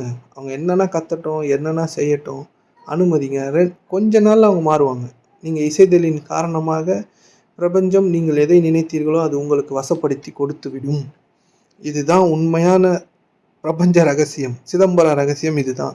எவன் ஒருவன் இசைகிறானோ அவனுக்கு இந்த ஒட்டுமொத்த ஐம்பூதமும் அஷ்டமா சித்திகளும் வசப்பட்டே தீரும். நான் வசப்பட்டவங்கள பார்த்துருக்கேன். வசமும் பட்டிருக்கு. அதனால சொல்கிறேன். ஆனால் அதெல்லாம் பயன்படுத்தணும்னு அவசியம் இல்லை. அதையும் தூக்கி தூர போட்டுடணும். அதுவும் பயன்படாது நம்மளுக்கு. அதெல்லாம் ஒரு விதமான மேக்கப் தான். நம்மளோட சக்திகள் அதெல்லாம். அதை வச்சு பண்ண முடியும். அதனால் இந்த அஷ்டமா சித்திகளுக்கும் இல்லை உங்களோட சக்திகளை தெரிஞ்சுக்கிறதுக்கும் நீங்கள் இதை பண்ணணும்னு அவசியம் இல்லை. பிரம்ம நிர்வாணமாக மாறணும் அப்படின்றதுக்காக நீங்கள் பயணங்களை ஆரம்பிங்க. அந்த பிரம்ம நிர்வாணமாக மாறுறதுக்கு நீங்கள் ஜஸ்ட்டு நீங்கள் என்னவா இருக்கிறீங்கன்னு தெரிஞ்சுங்க. நான் எதுக்கு இதை ரிப்பீட்டடாக சொல்கிறேன்னா உங்களுடைய மனதில் ஆழமாக பதிய வைக்கிறதுக்கு தான். பேசுறதுக்கு வேறு எதுவும் இல்லையா, இதையே சொல்கிறோம் அப்படி இல்லை. பேசுறதுக்கு நிறைய இருக்குது. என்னால் 10 மணி நேரம் கூட பேச முடியும். புரியுதுங்களா? அதனால் ஜஸ்ட் இப்போது நீங்கள் என்னவாக இருக்கிறீர்கள், எவ்வளோ கேவலமாக உங்கள் எண்ண ஓட்டம் இருந்தாலும் சரி, மன ஓட்டம் இருந்தாலும் சரி, இசையுங்கள். உங்களோடு நீங்கள் இசையுங்கள். உங்களுக்கே நீங்கள் வணங்குங்கள். அப்பொழுது தான் இறைவனை வணங்க முடியும். நாளைய இன்னும் நிறைய கேள்வி இருக்குது. அதை நாளைக்கு பார்ப்போம். நாளைக்கு வகுப்பு இருக்குது. அதனால் இதெல்லாம் கொஞ்சம் லேசாக புரிஞ்சுங்க. இறைவனர்களால் சாந்தமும் சமாதானமும் அமைதியும் ஆனந்தமும் அதிகரிக்கட்டும் உங்களுக்கும் உங்களை சார்ந்தவங்களுக்கும். நாளைக்கு வகுப்புக்கு வாங்க.